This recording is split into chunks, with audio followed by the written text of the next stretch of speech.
when you have someone like Yulia Livchenko doing high jumping, you need to be sure that the watch doesn't move on their wrist and is still comfortable. You know, that's the only thing that we ask our partners. They are the only one that are able to give us the feedback that even a machine will never tell you. Welcome to Rodeo Drive, the podcast, the show about the visionaries who keep 3 blocks in Beverly Hills at the forefront of fashion and culture. I'm Kathy Gohari with the Rodeo Drive Committee. I'm Lyn Winter, your host for this episode. Watchmaking has long been a man's world. Amanda Mille is racing against the clock to change that. She's brand and partnerships director at Richard Mille, the maverick Swiss watchmaking brand. I'm delighted to speak with her now at her home in the south of France. Amanda, welcome. Thank you so much. I'm so happy to be here. And thank you for the introduction. Nice one. Pleasure. Richard Mille pioneered a new era of watchmaking with the 2001 launch of the RM001 Tourbillon, and set a new standard for today's billionaires' handshake. The brand is constantly pushing boundaries in function, materials, and aesthetics. Now, Richard Mille is approaching its 25th anniversary and launching an exciting new venture in California. I'd like to begin on the subject of family, Amanda. Tell me how you first got involved in your father's business. You know what, funny enough, Lynn, I wasn't ready at all to work for the brand. I think, I didn't really know what I was able to bring except the family name to it. And I think at one point I was like trying to figure out what I wanted to do. And Dad offered me like an amazing experience of going to Middle East and work for the brand, especially for the ladies segment at the time being. And then I was like, okay, that does make sense to me. Now I understand what I could do and how I can help the brand around that. So that's how everything started. Did you have a special relationship with your father in that he asked you to join the family? Definitely. My dad is it's always been, I've been the daughter of the man. So for long, I've been the only girls, and the relationship that I have with my dad is very special and still. So I was really proud of everything that he's been doing. The beauty of it was that we never grew up with that obligation of being part of it. So everything came very naturally. It's an organic way of getting into the company, and it's the same for my brothers. And I think that's why we know that we're here for the right reason today. And you have 7 siblings, right? Yeah, we're 7 altogether. And how many are involved in the company? As today, we are 3. So I've got my brother Alexandre, who is taking the head of the company. And we're having Guillaume also, one of my younger brother, who is more into the video part and all the image of the brand. And Dimitri used to work also for the brand, and he's been helping so much the brand to grow up in all the image of the brand. And it's been like an amazing push for the brand. But today he actually decided that he needed to see further and to open new doors, which I'm really happy for him.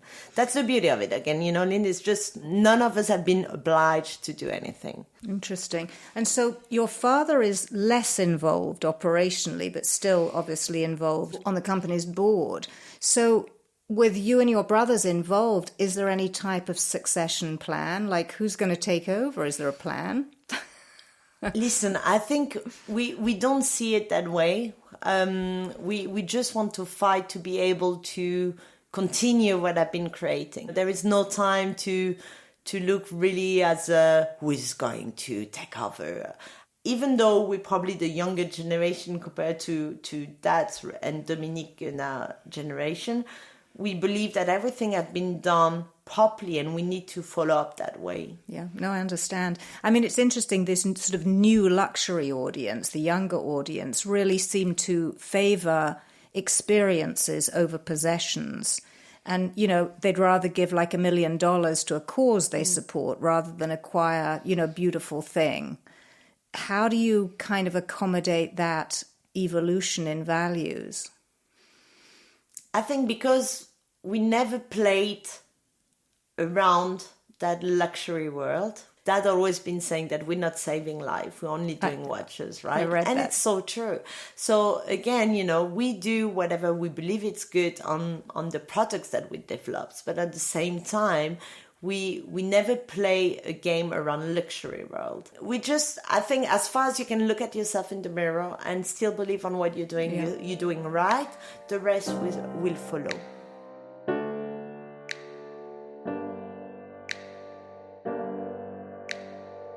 So I just wanted to go back to the subject of succession.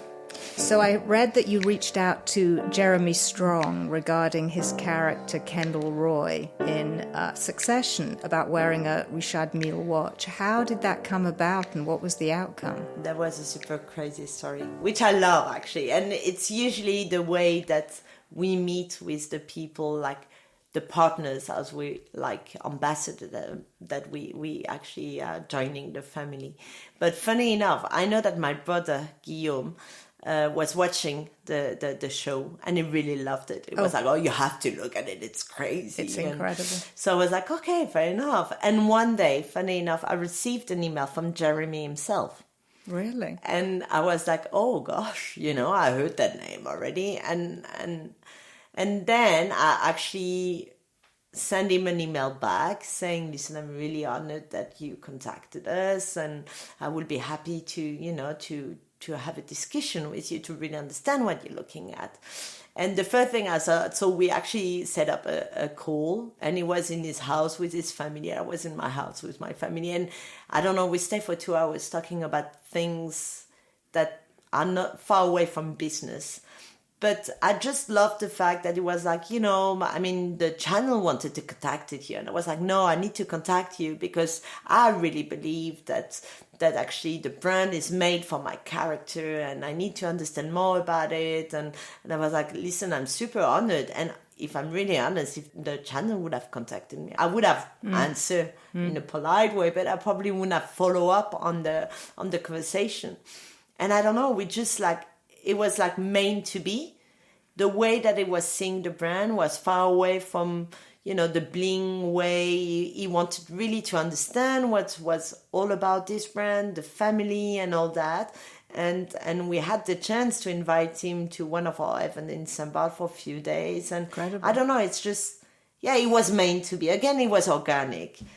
And what was the watch that he actually wore? He had the 6701, but the platinum version. And why? Does it symbolize anything in particular for him or for you? Funny enough, Jeremy was like, I don't really know which kind of watch do you think I should wear? And I was like, okay, tell me a bit more about your character. Tell me, because Jeremy is a passionate person and it was amazing to understand, to really get into an actor that get into his role, it was very into it and very deep. And then I could exactly understand, even though I didn't have the chance to watch the show. I was like, okay, you know what? Trust me. I think I have the watch for you. It was like, okay, I trust you, Amanda.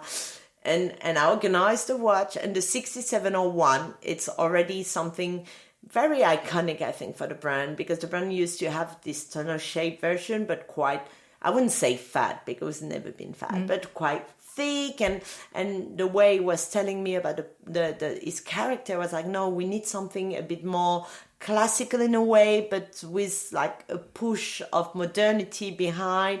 And so the 6701 for me, the way that he saw his character was the right piece, and the platinum, of course, was adding the kind of powerness coming behind, the succession and all the stories happening to his character. And the first time when I showed him the picture, he was like, yeah, I don't know, are you sure? I'm like, you know what, I send it to you, you try it and you tell me. If it doesn't work for you, I will understand, and we find something else. And funny enough, he received the watch, he tried, it was like, man, that was meant to be. Fantastic. I mean, I know the details that they went into for wardrobe is so precise. I've been incredible. Yeah, I don't know. Even though, he was telling me the dress code of his character, everything behind everything that he was wearing, because Jeremy is like that. He's very into details. So that's why I believe that the brand was fitting perfectly I mean, the character and Jeremy himself, because I think at one point Jeremy was his character anyway. That's the beauty of him, of what he's doing as an actor. I wanted to go back a little bit. Your father suggested that you, with your husband and children, moved to Dubai to focus on women in the region. So what did you set out to do there, and what were the findings and results? So listen, funny enough, I moved, just to tell you the relationship with my dad, I moved to Dubai with, I sold everything in France, took my kids, my husband, and we moved there without even putting a feet before there.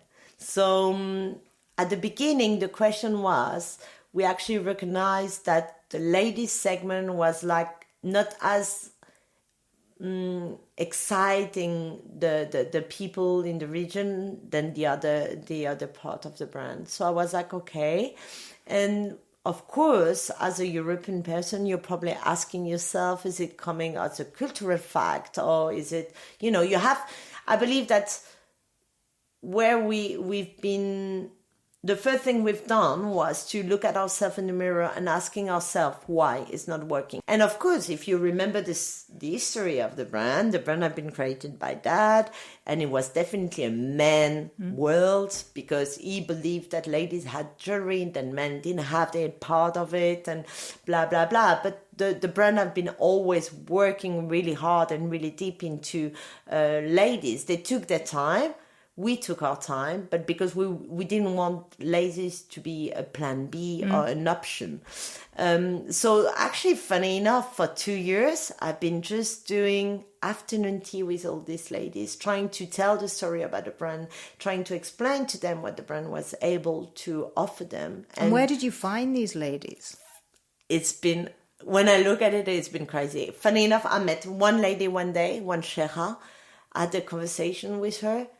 And she was like, oh, that's amazing. I mean, I didn't know that the brand was doing so much for ladies. And, my husband always did keep that for himself, which I think that was one of the issues at the beginning.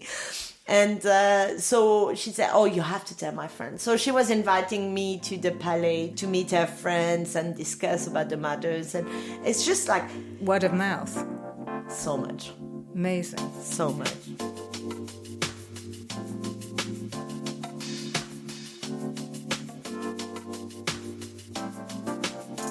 Your creative and women's collection director is also a woman, right? Indeed. You tell us about her. So Cécile Guenat is actually the daughter of Dominique Guenat, the gentleman with who Dad created the brand.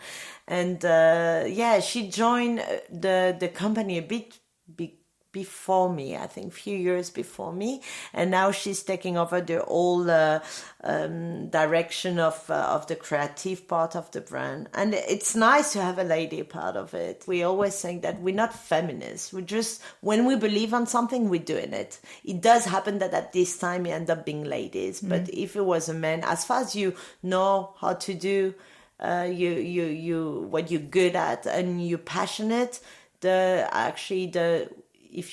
gender is not important. But it happened that Cécile is part of the amazing new products that are coming out now, and she's doing an amazing job, and it's good to have a lady's touch out of it. Yeah, I mean, I think it's quite rare, right, to have a woman as a creative director in a luxury watch company. I don't think there are that many. Watch world anyway is quite into men. Yeah. And the partners are effectively ambassadors to the brand, right? Yeah, they are. Right. And I know that you have some very high-profile men, actually, among your ambassadors. You have, like, King Juan Carlos I of Spain, Rafael Nadal, Jay-Z, Pharrell Williams, and then there was Felipe Massa very early on, and he had rather spectacular but fortuitous accident, correct, with his watch. What happened? Felipe was actually our first partners. And he was the first one that really believed on the brand. And he had this accident. He had a true horrible one. And funny enough, the watch was still working on his wrist. Incredible. But yeah, I love the fact that we never go... I mean, like a Rafael Nadal or even Felipe or Charles Leclerc, all these people and many other ladies. We have Michelle Yeoh. I mean... all these people are like, yeah, of course, you're a luxury brand, you're going for big faces. But if you look at the history that we have with them, we choose the people, not who they are at the time being. We love the fact that we grew up together. And that's the beauty of it. If you look at Charles Leclerc, Charles, we actually were there to sponsor him when he was doing karting. Incredible.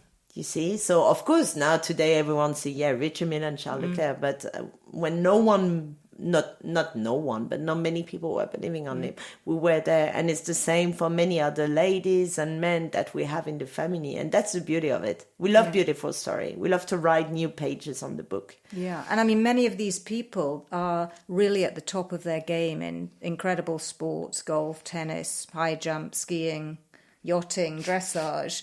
But Too many. Yeah. Big family. Exactly. But you also have a presence in Hollywood, in the entertainment world and in the art world. And as you know, Rodeo Drive is closely connected to Hollywood and the arts. And I wanted to talk a little bit about some of the women in the entertainment world.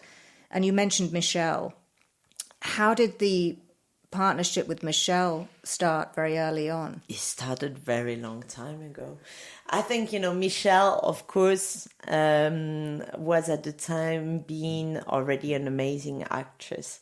And she was at the time being the girlfriend, as today she's married. And Michelle, I send you all my best wishes for this new part of your life with Jean Todt.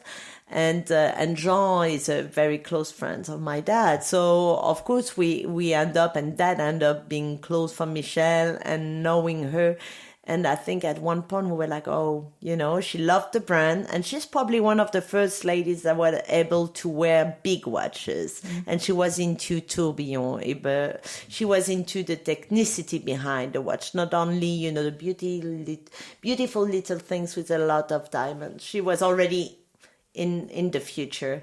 So I think the story just started naturally. And we're so happy that today we still all together and we continue the story. And of course, when she won the Oscar, we were so happy for her. Incredible. And did it have an impact on your sales or I don't know. I couldn't say. We didn't really check at it. We were just so happy for her. It's like a family story again. You don't really look at what it's going to bring to you. You're just happy that people that you've been following for long manage to make people understand who they are and what they deserve happen to them. So that's the most important things. Yeah.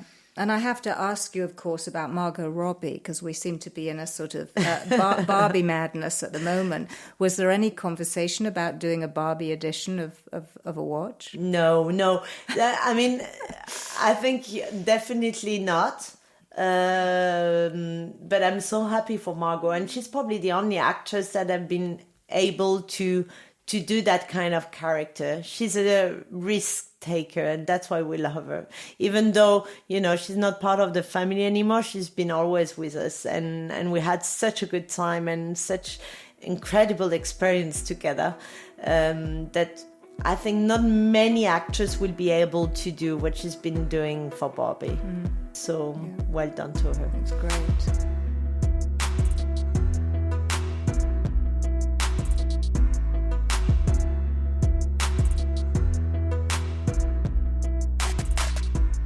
So on to sports. So I know that this year you introduced the first women's sports range.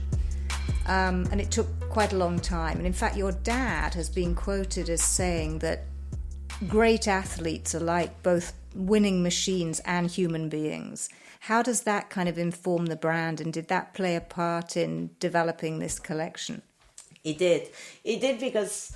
As you say, it took us quite a long time because, again, the idea was definitely to find the right pieces for athletes. And that doesn't... of course, the physiognomy of a lady and a man is not the same. And especially when you always try to push the limits, you need to have the right tool on your side. So it took us a lot of time because we didn't want to play around and we wanted to really, as always, go deeper into the project. funny enough, I still remember the first time when I actually joined the company. I was working in the Middle East. I was like listening to all these ladies when they started to understand what the brand was going to offer. They were looking for colors. So the colors came, but then the technical is always behind. And having all these amazing athletes, female athletes on our side did help us a lot to actually understand they needed and to try to make as comfortable and technical the watches that we were going to do. And it took us so long. Everything take long with us. We always love to go. Everything need to be perfect before we get out. And to have something comfortable on the wrist. When you have someone like Yulia Livchenko doing high jumping, you need to be sure that the watch doesn't move on their wrist and it's still comfortable and she's happy to wear it. You don't want, that's the only thing that we ask our partners is, for me, they're not only the image that the world see it, they're the best tester ever. They are the only one that are able to give us the feedback that even a machine will never tell you. So, you need to work with human being to get the small details. And because everything that we do is in 2 details, they are the best one ever. If we take the high jumping, because it's definitely something that it's easy to figure out, it's like when you jump and if just the crown or the strap of the watch is touching the bear, it's done. Finished. All these years of working for a watch will distract everything. So I'm always so honored to see how these athletes are trusting us so much to wear this watch. And it was the same for Rafael, of course, that when he started to wear the watch, and at the beginning he didn't want to wear a watch. So he actually took a beat on the brand to be able to do it. But it's the same for all of them. Jessica Van Bredow was doing dressage, horse riding. When you do dressage, everything is in your hand and your feet, right? If you cannot play properly with your wrist, then you're going to distract everything. So it's small details. So we're working with people that are into details and they give us the right tools to make the best watches. Fascinating. And some of these sports women have incredible stories. Nelly Korda was 15 when she was playing at the US Open, right? It's incredible. True. So now you have 2 of her siblings involved. Yeah, it's exactly. We're so happy. Family and a family, the Korda right? family, and part of the family. Yeah, how did that come about? That family I friends? think we grew up with Nelly, and of course we're super proud of where she actually getting. And because we're really close from the family and from his agent Patricio, and Patricio know us really well, and he was like, listen, you have to actually meet the rest of the family, you will love them. And he wasn't wrong. So we were like, you know what, that would be funny for a family to sign with a family, and we're really happy. It's Great so story. nice, right? Yeah, beautiful. So you and your father are passionate about motorsports and aeronautics. And the brand's been involved in Formula One and Le Mans, and you made it your mission as the head of the Richard Mille racing team to open new opportunities for female racers and really change the status quo in motor racing. Tell us about that and how that evolved. So, it's true. We love motorsport, definitely. I think it's not a surprise. Everyone is aware about it. But, when I was in the Middle East, funny enough, we were doing a special event for ladies only with some sheikhs. And we had the chance to have as one of the pilot, the drivers, we had Tatiana Calderon. And so I had the chance to drive with her and we had this conversation. And I was really understanding what all these ladies that are into motorsport are the difficulties and to get to the top level. And you actually understand at one point that even though, of course, they're not men, they do have amazing ability for motorsport, and especially for endurance. And the only thing they're missing is the opportunity. So after looking around and trying to help Tatiana and other girls, we were actually figuring that no one was really looking forward to open the door the right way. Not only having a beautiful ladies behind the car, someone that is going to really show the way and to win. Well, you've certainly shown the way on that. Hope so.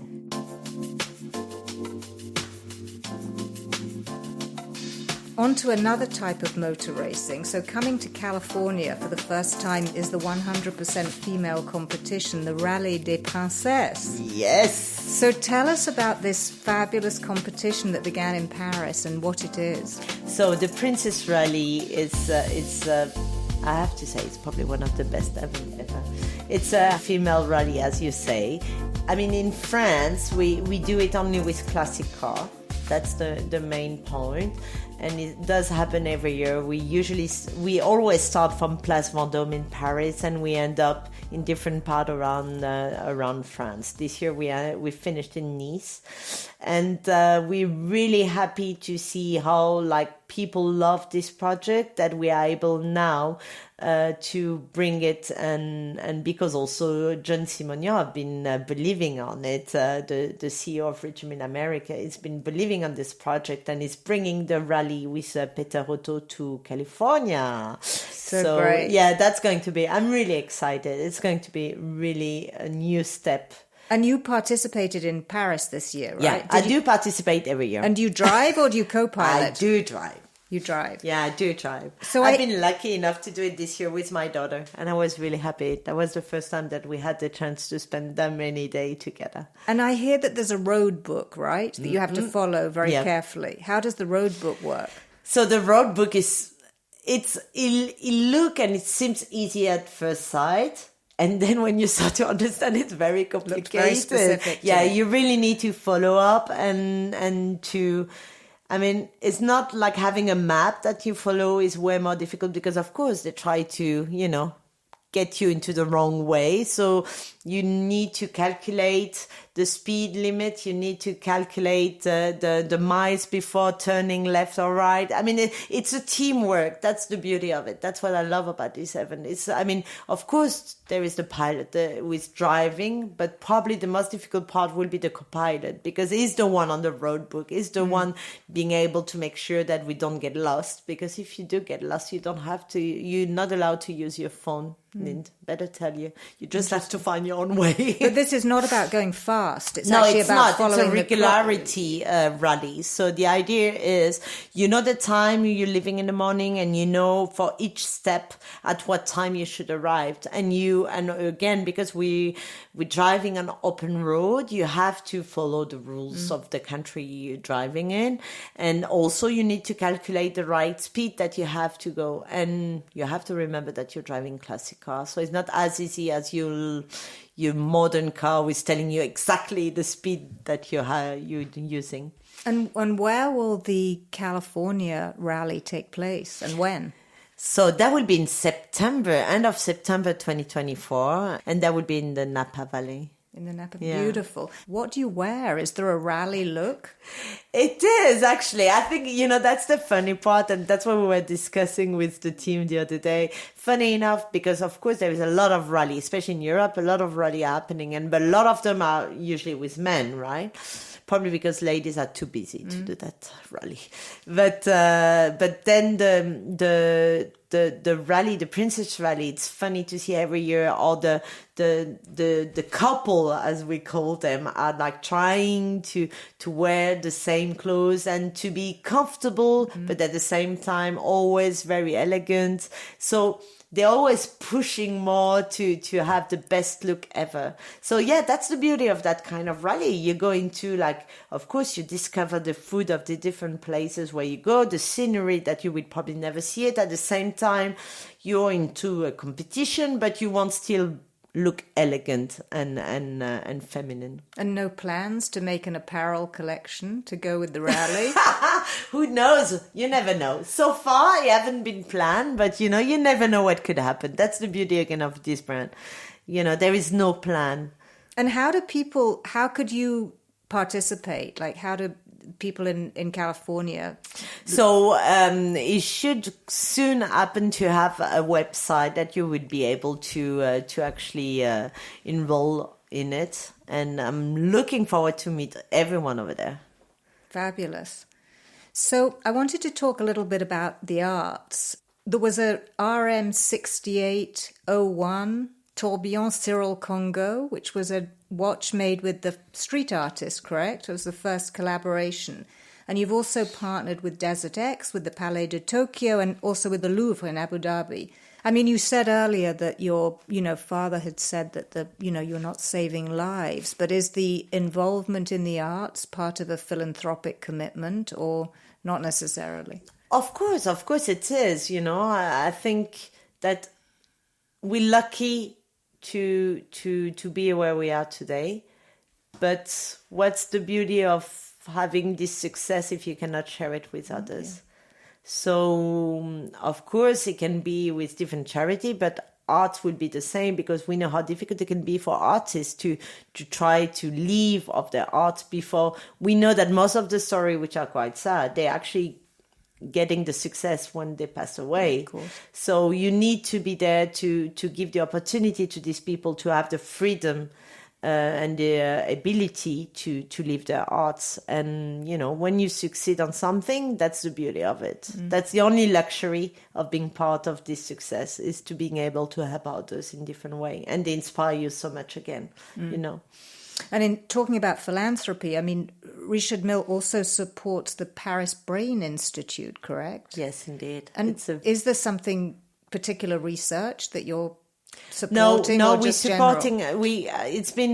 Dad is part of the board now of the ICM, and for us it's just really important because, again, we will not be able to do everything that we do without our brain working properly. So I think it's the minimum that we can do to be able to bring this kind of research to the top level, and the only solution for them is to be sure to have money coming every year to continue the different research that we have done. So that's why we actually decided to first we create a special donator club with our clients that want to follow up and to help us into that research, different research. And on the other side, we also decided to give every year for every watch selling a part of the price that you're paying for the ECM research. Fantastic. Well, I guess if our brains are not working, there's always artificial intelligence, which is my next subject. So that's a topic of conversation everywhere right now. So how does AI and machine learning play into the process and the business of watchmaking?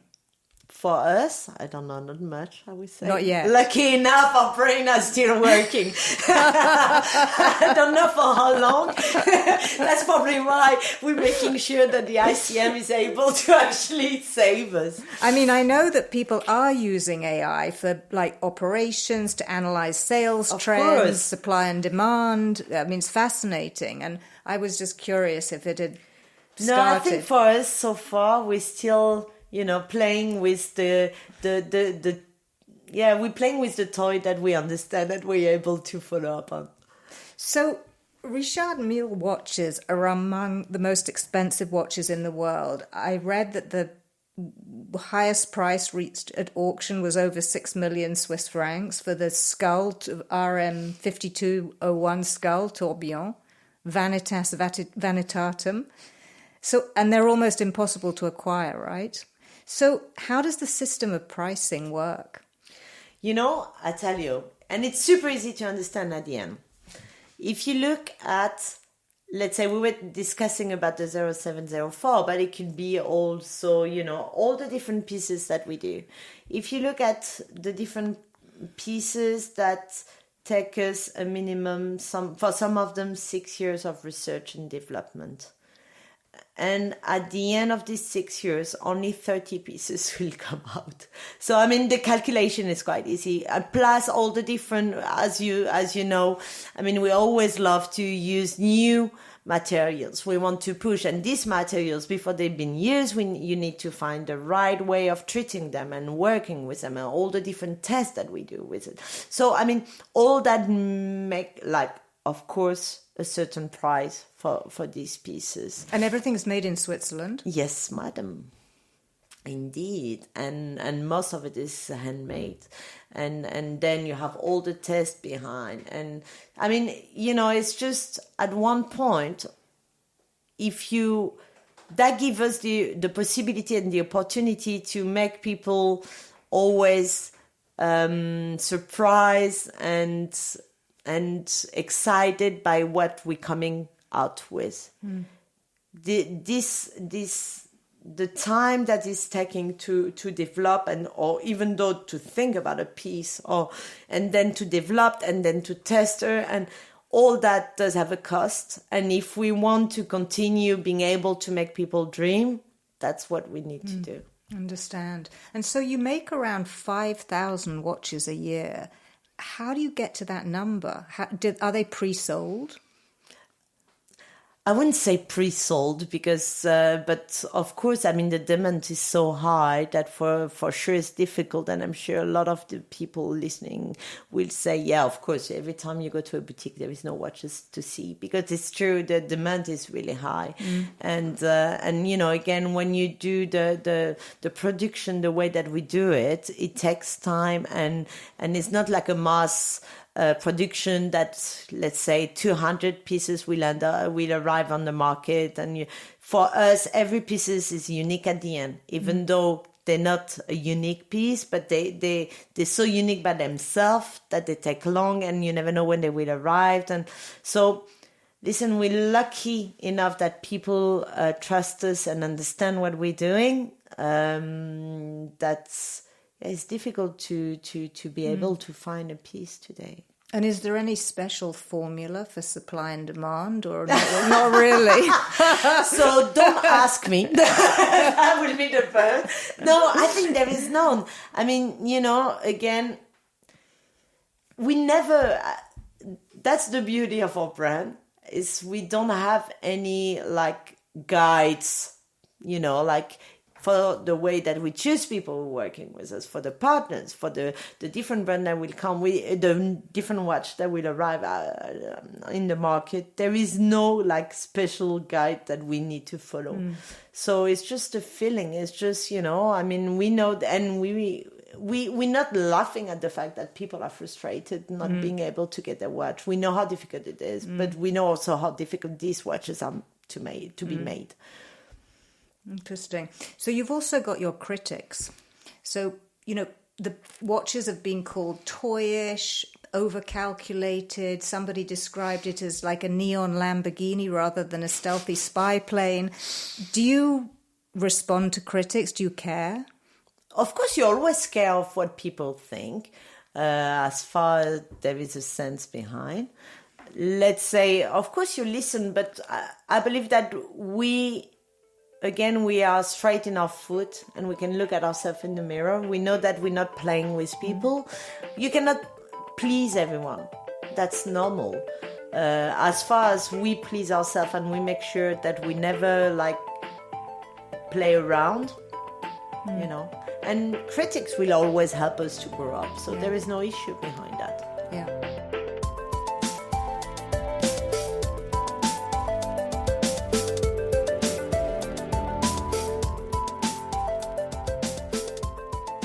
So the brand has, if I counted correctly, 38 or 39 boutiques in the world right now, including your Rodeo Drive Beverly Hills boutique onto Rodeo Drive.